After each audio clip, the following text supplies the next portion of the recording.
Bonsoir, nous sommes le 27 mars et nous avons décidé de rendre visite au Café des Boulistes qui est tenu par Manu. C'est chez Manu mais c'est aussi chez Anita. Et Anita qui nous fait le plaisir de nous accueillir, elle va nous parler de son café, il n'y a pas mieux, puisque c'est le nouveau point de chute de tous les passionnés de boules du Trégor, de Tréleverne, de Trévoux. Voilà. Donc bonsoir Anita. Bonsoir Lionel. Voilà, merci de nous accueillir. Mais de rien, c'est un plaisir. On a repris le Café des Boulistes le 1er mai 2010, après une fermeture de 16 mois. Et aujourd'hui, après 10 mois d'activité, bon, on est plutôt satisfait. Voilà, on a redécoré l'intérieur, on a redémarré l'activité boule et c'est un plaisir d'être partenaire ou tout au moins de pouvoir aider pour ce mondial des boules, puisque c'est moi qui relaie principalement les inscriptions. Mais surtout reprendre un lieu de convivialité, de joie et de bonne humeur. Et c'est tout à fait ce qui se passe ici, puisque chaque week-end sont des éclats de rire et des souvenirs différents. Encore hier soir, puisqu'on avait un concours hier et que... Ah oui, alors donc vous faites des concours à peu près une fois par semaine, une fois par mois? Une fois par mois. Et donc ainsi de suite au mois de mai, au mois de juin? Non, après on arrête puisque les pardons prennent le relais.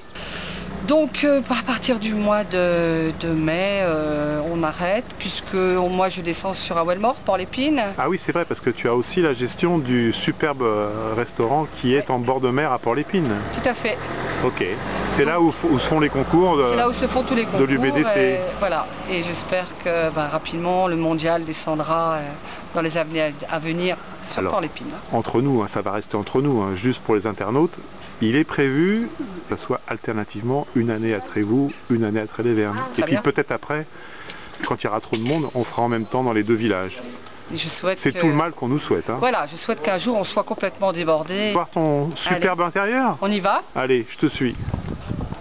Ça c'est marqué chez Manu là. Qu'est-ce qu'il pense Mahut de sa première année? Il est content? Ouais, très content.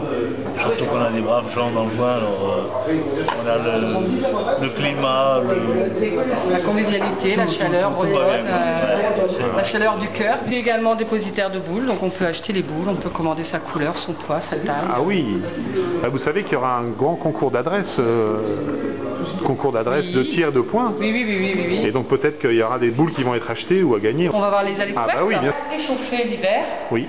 C'est pour ça qu'on fait un pénespen d'hiver, ce qui permet aux anciens de pouvoir être à l'abri, à la lumière, au chaud et pouvoir continuer à passer du bon temps, leur passion. Voilà.